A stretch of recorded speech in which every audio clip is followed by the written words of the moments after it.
अस्सलाम वालेकुम। आज से हम एक नया मॉड्यूल शुरू करते हैं। इस मॉड्यूल में हम लोग वार एंड केश पे बात करेंगे और कुछ तारीखी हक़ाइक़ पे बात करेंगे जो कि पैसे से रिलेटेड है। रब इश्रह ली सदरी वयस्सिर ली अमरी वहलुल उक़दतम मिन लिसानी यफ़क़हू क़ौली। तो आइए इसको देखते हैं इस लेक्चर को। इस लेक्चर का नाम है, इस मॉड्यूल का नाम है फैक्ट्स एंड वार एंड केश और ये बहुत बड़ा इंटरेस्टिंग टॉपिक है। इसे आप गौर से सुनने और समझने की कोशिश करें। आपको ये जानकर यकीनन हैरत होगी कि दुनिया का पहला इलेक्ट्रॉनिक ट्रांसफ़र 1871 में हुआ था। जी हाँ, वेस्टर्न यूनियन 1851 में न्यूयॉर्क में मिसिसिपी प्रिंटिंग टेलीग्राफ कंपनी के नाम से वजूद में आई और उसने बरआज़म अमेरिका में 1861 में टेलीफोन लाइनें बिछाईं। सियोक्सी वॉरियर्स हमलावरों ने ये तारे जगह-जगह से काटकर इनके ब्रेसलेट बना लिए, जिससे ये काम रुक गया। मगर फिर क्या हुआ कि इसको पहनने वाले लोग बीमार पड़ गए और ये अफ़वाह चल निकली कि ये बोलने वाली तारों हैं और उसमें भूत हैं और इसकी वजह से उनको नुकसान पहुँचा है और एकदम से लोगों ने तारों के साथ छेड़छाड़ खत्म कर दी और जिसकी वजह से फिर ये जो मिसिसिपी प्रिंटिंग टेलीग्राफ कॉर्पोरेशन थी, जिसको आजकल आप लोग टेलीग्राम के नाम से जानते हैं, वेस्टर्न यूनियन के नाम से जानते हैं, उसने ये टेलीफोन की तारों का सिलसिला पूरे अमेरिका में फैला दिया। दुनिया का पहला मनी ट्रांसफर टेलीग्राम के जरिए 1871 में पेश आया, जिसको आप आज लोग मनीग्राम के नाम से जानते हैं। 1950 में फ्रैंक मैकनुमारा नाम का एक शख्स था। वो होटल में खाना खाने के लिए गया, मगर बिल देते वक्त कुछ पैसे कम पड़ गए। उसने फोन पर अपनी बेगम को बुलाया बाकी पैसों के साथ। इस शर्मिंदगी के साथ बाद इसने फैसला कर लिया कि आज के बाद ये नहीं होगा और यूं डाइनर्स क्लब कार्ड के नाम से दुनिया का पहला क्रेडिट कार्ड वजूद में आया 1950 के अंदर। अमेरिका और बर्तानिया की आज 50% ट्रांजैक्शंस प्लास्टिक कार्ड्स के जरिए होती है। शेफर्ड बेरबन नाम का एक बंदा था। इसने 1967 में दुनिया की पहली एटीएम मशीन बनाई और यह आइडिया बार्कले बैंक को पेश किया। एनफील्ड शुमाली लंदन में ये इंस्टॉल हुई। शुरू की एटीएम में प्लास्टिक कार्ड्स की बजाय कार्बन 14 से प्रिंट किए गए चेक्स डाले जाते थे और ये एक वक्त में सिर्फ 10 पाउंड तक दे सकती थी।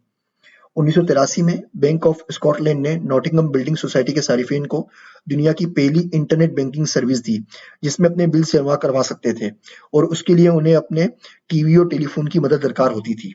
1990 में वेब और सही मानों में इंटरनेट बैंकिंग का आगाज हुआ, मगर बैंक ऑफ अमेरिका को पहले 2 मिलियन कस्टमर्स के लिए पूरे 10 साल का इंतजार करना पड़ा जो इसे इस्तेमाल करें। 1997 में मोबिल ऑयल कॉर्पोरेशन ने स्पीड पास के नाम से पेट्रोल भरवाने के लिए दुनिया का पहला कॉन्टैक्टलेस कार्ड मुतारिफ करवाया। 2005 से क्रेडिट कार्ड्स में चिप और पिन नंबर्स का आगाज हुआ। अभी हम देखते हैं क्रेडिट कार्ड यूज करते हैं, हम समझते हैं कि दुनिया से हमेशा से थे और हमेशा रहेंगे, जबकि सिर्फ और सिर्फ 14 साल पुरानी बात है। 2008 में सतोशी नाकामोटो ने बिटकॉइन का पेपर लिखा और बिटकॉइन की पहली ट्रांजैक्शन 2009 में ज़हूर पजीर हुई। 2010 के अंदर बिटकॉइन की ट्रांजैक्शन से पिज़्ज़ा मंगवाया गया। 2009 के अंदर ट्रांजैक्शन इसकी हो चुकी थी, लेकिन जो पिज़्ज़ा ऑर्डर किया गया वो 2010 के अंदर हुआ। ये इंटरेस्टिंग बात है, जब 1994 के अंदर पहली ऑनलाइन ट्रांजैक्शन क्रेडिट कार्ड्स की हुई थी, उस पर भी पिज़्ज़ा ही मंगवाया गया था। 2014 में एप्पल पे का आगाज हुआ कि आप बगैर किसी कार्ड या वॉलेट के अपने फोन से छुए बगैर कॉन्टैक्टलेस तरीके पर पेमेंट कर सकें। आज अमेरिका के 40% बिजनेस एप्पल पे यूज कर रहे हैं और जल्द ही दुनिया से क्रेडिट कार्ड खत्म हो जाएंगे। 2015 में बिटकॉइन की देखा-देखी ब्लॉकचेन टेक्नोलॉजी को इस्तेमाल करते हुए सैकड़ों क्रिप्टो करेंसीज मार्केट में आ गई। कनाडा, जापान, ऑस्ट्रेलिया, एस्टोनिया और सिंगापुर के अलावा 10 से ज़ायद ममालिक इसे तस्लीम कर चुके हैं। अमेरिका में क्रिप्टो करेंसी को माल असेट में शुमार किया जाता है, जिस पर टैक्स है। कनाडा में इसकी हैसियत बार्टर की है, जापान में करेंसी और लीगल टेंडर की और ऑस्ट्रेलिया में करेंसी की हैसियत है। कागजी नोट की तरह जल्दी बाकी दुनिया के ममालिक इसे किसी न किसी हैसियत में तस्लीम कर ही लेंगे। पाकिस्तान में मसला चले आ रहा है। पाकिस्तान में आज तक ये बैन है और कोई क्रिप्टो करेंसीज को मानने के लिए तैयार नहीं है। असल मसला ये है कि उनको इसकी सही माहियत का पता ही नहीं है कि क्रिप्टो करेंसी है क्या। उलमा इकराम को भी नहीं पता, इसलिए वो भी इसके जवाज या अदम जवाज के फतवे देने से कासिर हैं। तारीख इस बात की गवाह है कि अमूमन पैसा जंगे लड़ने के लिए वजूद में आया।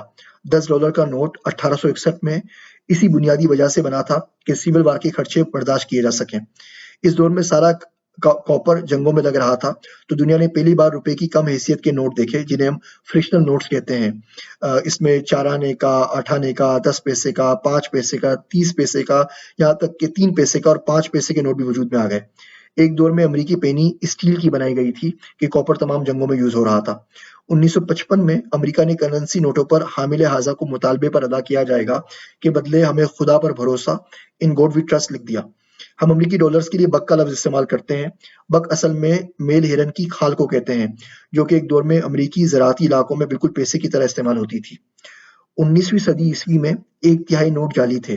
आज टेक्नोलॉजी की बदौलत सिर्फ 0.1% नोट जाली हैं। 0.01% नोट जाली हैं। आपको ये जानकर हैरत होगी कि सीक्रेट सर्विस का कयाम 1865 में इन्हीं जाली नोटों की जालसाजी को रोकने के लिए अमल में आया कि कारखाने बैंकों के लिए नोट छापने की असल मशीनें और डाइस ब्लैक मार्केट में किराए पर दे देते थे और वो लोग और नोट छाप लेते थे। दुनिया रोज का 2.5 मिलियन और साल का 900 मिलियन पाउंड सिल्वर निकालती है। नोट की उम्र, एज ऑफ करेंसी। एक आम कागज को आप सिर्फ 400 बार तय कर सकते हैं। इसके बाद वो फटना शुरू हो जाएगा। करेंसी नोट को आप 8000 बार तय कर सकते हैं। ये 75% कॉटन और 25% लिनन का बना होता है। एक सिक्के की औसत उम्र 25 साल है, जबकि नोट की इस कदर के हिसाब से मुख्तलिफ है। $1 का नोट उमूमन 5.8 साल चलता है। $5 का 5.5 साल चलता है। $10 का नोट 4.5 साल चलता है। $20 का नोट 7.9 साल चलता है। $50 का 8.5 साल तक और $100 के नोट की जिंदगी तकरीबन 15 साल होती है, जबकि सिक्के की 25 साल तक होती है। एक सर्वे के मुताबिक अमेरिका के 90% नोटों पर जो गर्दिश में है, कोकेन के जर्रे पाए जाते हैं, क्योंकि ज्यादातर नकदी जराइम पेशा अफराद इस्तेमाल करते हैं। US state bureau of engraving और प्रिंटिंग रोज के 38 मिलियन नोट छापती है, जिसकी मालियत $541 मिलियन है। अमरीकी अवाम साल के $62 मिलियन के सिक्के फेंक देते हैं। उन्हीं दुआ करने जाते हैं तो किसी गुल्लक में डालते हैं, किसी जगह पे फेंकते हैं और इस तरह जेबों से गिर जाते हैं, तो उनकी मालियत $62 मिलियन बनती है। हुकूमत सालाना $40 मिलियन के सिर्फ कलेक्टिबल सिक्के जारी करती है, जो आम इस्तेमाल में उमूमन नहीं आते। शुमाली कोरिया दुनिया में सबसे ज्यादा जाली डॉलर बनाता है, इसलिए डॉलर का डिजाइन बार बार बदलता रहता है और इसीलिए आपको मनी चेंजर्स पुराने डॉलर का रेट नए डॉलर से कम देता है। $1 का नोट कोई नकली नहीं छापता, क्योंकि इसकी कदर कम है, लिहाजा ये 1929 से ऐसा ही चला आ रहा है, ये तब्दील नहीं हुआ। अमरीकी कानून के मुताबिक नोट पर सिर्फ उस शख्स की तस्वीर हो सकती है जो मर चुका हो, तो अगर आपको डॉलर पर ओबामा या ट्रंप नजर आए तो वो 100% जाली है। 1775 में बनने वाला कॉन्टिनेंटल डॉलर सिर्फ 5 साल में अपनी कदर खो चुका था और यहीं से मुहावरा निकला नॉर्थ वर्थ कॉन्टिनेंटल, जिसे हम अपनी जबान में दो कोड़ी का नहीं है कहते हैं। इन फैक्ट्स के ऊपर काफी बात हो गई। अगली वीडियो के ऊपर हम वार ऑन कैश के ऊपर बात करेंगे। आप सबका शुक्रिया। जज़ाकल्लाह खैरन।